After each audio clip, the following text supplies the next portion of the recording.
Guys இது வந்து என்னென்னு பார்த்தீங்கன்னா நம்ம ஃப்ரீ ஃபயர் விளையாடிட்டு இருக்கோம். இது வந்து நம்ம இப்போ தான் அப்லோட் பண்ணிகிட்டு இருக்கோம். ஒரு கேம் ஒரு ஷார்ட்ஸில்.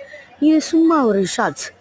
ஆனால் இதுதான் வந்து நம்ம ரேங்க்குஷை இந்த சீசன் சிஎஸ் அண்ட் பிஆர் ரேங்க்குஷை நான் மொத்தமாக எடுத்து வீடியோ போடுறேன் லைவாக. லைவ் இன்னைக்கு நடக்கும்னு டிசைட் பண்ணல காய்ஸ். அது வரைக்கும் வெயிட் பண்ணுங்க. இங்கே என்ன நடந்துச்சுன்னா 3 பேர் நல்லா சுற்று போட்டாங்க. ஆனால் அந்த 3 பேர்கிட்ட நான் தப்பிச்சுட்டு அந்த சைடு மாஸ்டர் மைண்டில் நான் யோசித்து அந்த சைடு போயிட்டு அங்கேருந்து தப்பிச்சு வந்துட்டேன் காய்ஸ். தப்பிச்சு வந்து அவங்கள எப்படி நான் அடிக்கிறேன்னு பாருங்கள். இந்த ஸ்ட்ராட்டஜி தான் நீங்கள் எல்லா கேம்லையும் யூஸ் பண்ணணும்.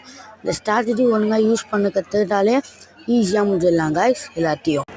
அது மட்டும் இல்லை காய்ஸ், ஃப்ரீ ஃபயருக்கான டிப்ஸ் அண்ட் ட்ரிப்ஸ்லாம் நீங்கள் யாராவது கும்பலாக ஏதாவது இடத்துல யாராவது இருந்தாங்கன்னா நீங்கள் மேக்ஸிமம் கிரனேட் அது மாதிரி க்ளோர் ஃப்ரீசர் அந்த மாதிரி யூஸ் பண்ணுங்கள்.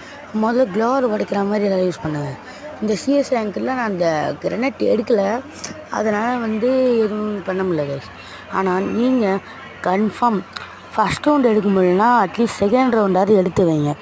க்ளோர் for your safety and grenade for your defence and next gun for your safety and defence both. இதுதான் கைஸ் உங்கள் மைண்டில் எப்போவுமே இருக்கணும். அது மட்டும் இல்லை கைஸ், நம்ம வியூஸ் இப்போ தான் ஸ்டார்ட் பண்ணியிருக்கோம். நல்லா வியூஸ் போச்சுன்னா நான் இன்னும் நல்லா வீடியோ போடுறேன். நீ கேட்குற கமெண்ட் எல்லாம் பண்ணுறேன், லைக் பண்ணுறேன், நல்லா ரேங்க் புஷ் பண்ணுறேன், எல்லாம் பண்ணுறேன் கைஸ். தேங்க்யூ. இதோட இந்த ஷார்ட்ஸ்